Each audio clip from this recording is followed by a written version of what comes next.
নমস্কাৰ আজি এইটো ভিডিঅ'ৰ যোগেদি আপোনালোকে কমেন্ট সেকশনত উত্থাপন কৰা বহুকিটা গুৰুত্বপূৰ্ণ বিষয়ৰ বিষয়ে আলোচনা কৰিম।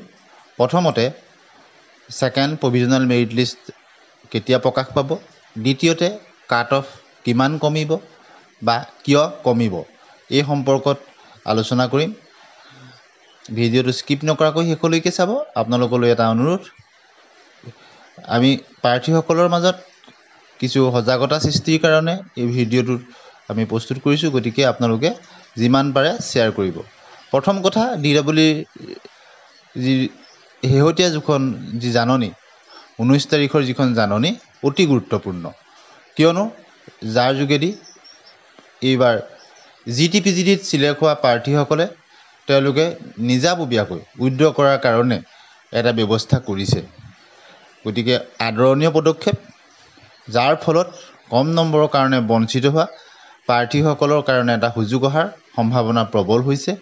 তাৰ কাৰণে কিন্তু যিসকল প্ৰাৰ্থী GT/PGDত নিৰ্বাচিত হৈছে তেওঁলোকক আপোনালোকৰ ফালৰ পৰা কিছু অনুৰোধ জনাব লাগিব।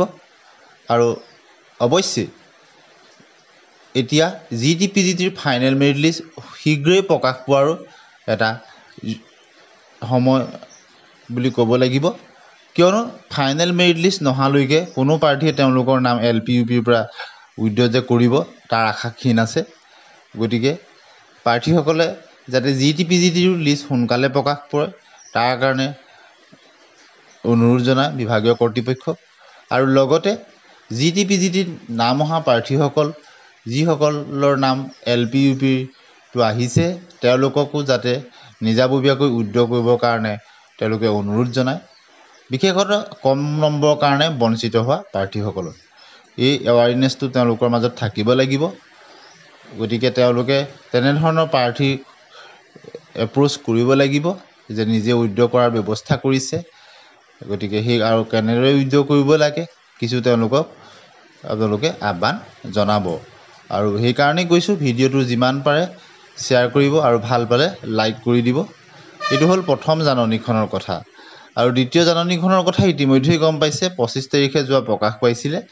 আৰু 25 তাৰিখে মাজনিশাৰ পৰা 26 তাৰিখৰ মাজনিশালৈকে তেওঁলোকক NIS DLEDৰ প্ৰাৰ্থীসকলক তেওঁলোকৰ স্কুলৰ ডাইচ কোড আৰু স্কুলৰ নাম, বিশেষতঃ 2017 চনত যেতিয়া NISৰ সুবিধাটো প্ৰদান কৰিছিলে এটা নিৰ্দিষ্ট তাৰিখ দি দিছে।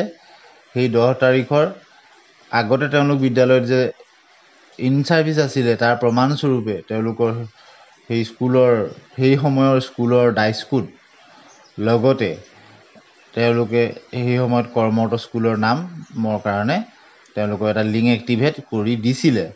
আৰু বহু প্ৰাৰ্থীয়ে কৰিছে আৰু বহু প্ৰাৰ্থীয়ে তেওঁলোকে কমেণ্ট ছেকশ্যনত আমাক লিখিছিলে বহুতৰ অটো জেনেৰেট তেওঁলোকৰ ইউডাইচ আছিলে বা তেনেকৈ বহুত স্কুলৰ ইউডাইচ নাছিলে।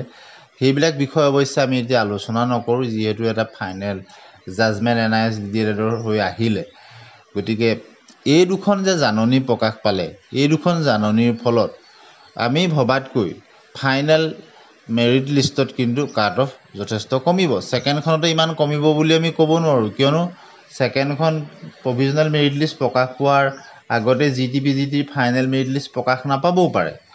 গতিকে ফাইনেল মেৰিট লিষ্টলৈকে উইথড্ৰলৰ ব্যৱস্থা আছে। গতিকে আপোনালোকে এই কথাটো ভাবিব যে এই ছেকেণ্ডত ইমান ভবাতকৈ নকমিলে কিন্তু ফাইনেলত নকমিব বুলি। উইথড্ৰৰো ফাইনেল মেৰিট লিষ্ট প্ৰকাশ পোৱাৰ আগলৈকে তেওঁলোকক সুযোগ দিছে।